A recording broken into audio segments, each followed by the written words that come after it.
Welcome to the Kent Lapp Podcast. We took an interesting approach, which wound up being the approach that was taken throughout C12.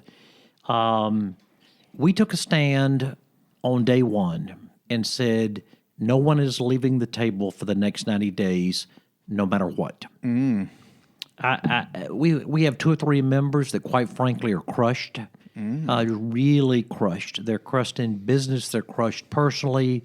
But I felt like this. I really believed that those members that were crushed needed the power of the C12 table more right now than any other time in their business life.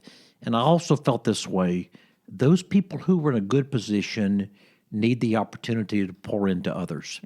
So we got ahead of the curve and communicated with our members immediately and said, during this next 90 days, no matter what, nobody leaves the table. Oh, wow. So C12 as an organization, was this just your chapter in Nashville, or was this? Well, it's a great question. What we did, there are about 110 C12 chairmen like myself around the country. We're all independent franchises. So we function under the umbrella of C12, but how I manage that process would pretty be at our discretion. I see. And I sat down with the other three chairmen that I serve with, and I said, guys, C12 is a business, but in this moment, this is the greatest opportunity to serve and support our members that we may ever have. Yep. And I am not going to lose anybody from this table.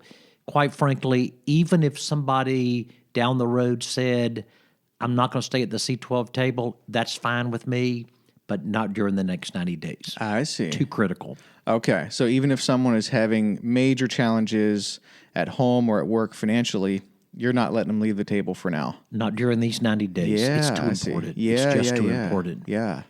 No, I really appreciate that. And I've already seen the benefit of that. Really? Can I share Please. an observation?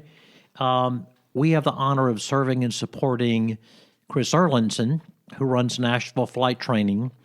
And needless to say, when they shut down Nashville, his flight training business went from $1.2 million, $1.3 million run rate annually to zero overnight.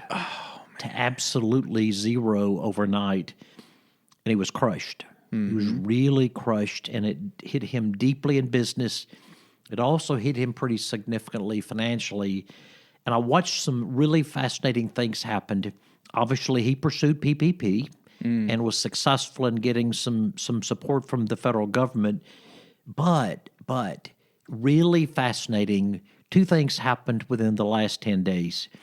As he prepared to reopen, he was playing with the date May 4th and saying, let the 4th be with you. He was playing with that date.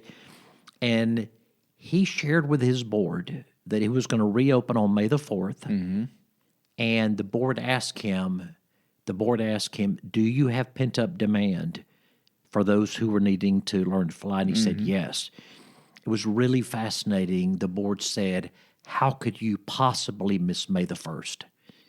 How could you possibly miss 2 or 3 days when you have an opportunity when every day matters? The board pressed in on him. And then a second thing happened.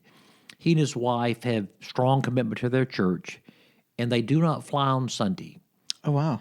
But somebody on the board said, if you've got pent-up demand, why would you not take 4 weeks, 6 weeks, 8 weeks, and for the next brief period of time, fly from 11 a.m. or fly from noon until 6 or 7 p.m.? So things he would not have done, others gathered around him and pressed him, and it was really helpful because his thinking was clouded by the incredible pressure he was under, and we got to see the power of the C12 table work.